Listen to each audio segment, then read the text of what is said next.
আসছি পরবর্তী খবরে। কোচবিহার দু নম্বর ব্লকের ঝিনাইডাঙ্গা এলাকায় বৃহস্পতিবার রাতে গুলিবিদ্ধ হলেন তৃণমূল নেতা রাজু দে। রাত 11টা নাগাদ বাড়ি ফেরার সময় এই হামলার শিকার হন তিনি। গুরুতর আহত অবস্থায় তাকে উদ্ধার করে স্থানীয় হাসপাতালে ভর্তি করা হলে অস্ত্রোপচার করে গুলি বের করা হয়। আপাতত স্থিতিশীল তিনি। স্থানীয় সূত্রে জানা গিয়েছে, রাজু দে কোচবিহার 2 নম্বর পঞ্চায়েত সমিতির কর্মাধ্যক্ষ এবং চকচকা অঞ্চলের প্রাক্তন অঞ্চল সভাপতি। দলীয় কাজ সেরে ফিরছিলেন তিনি। সেই সময় কালো রঙের একটি স্করপিওর গাড়িতে এসে একদল দুষ্কৃতী তার উপর গুলি চালায়। গুলি তার ডান কাঁধে লাগে। এই ঘটনার জন্য সরাসরি বিজেপিকে দায়ী করেছে তৃণমূল কংগ্রেস। তাদের অভিযোগ, পরিকল্পিতভাবে রাজু দেকে নিশানা করা হয়েছে। তবে অভিযোগ সম্পূর্ণ অস্বীকার করেছে বিজেপি।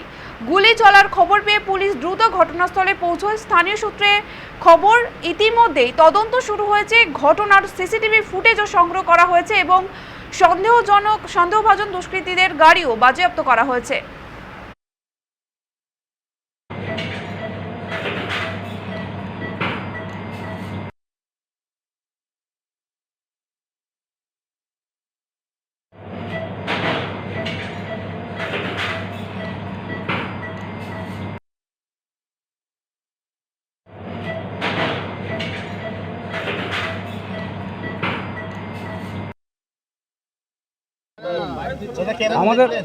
আমাদের পঞ্চায়েত সমিতির কর্মাধ্যক্ষ রাজু দেকে গুলি করেছে দুষ্কৃতীরা এবং তাকে প্রাণে হত্যা করারই চেষ্টা করেছিল।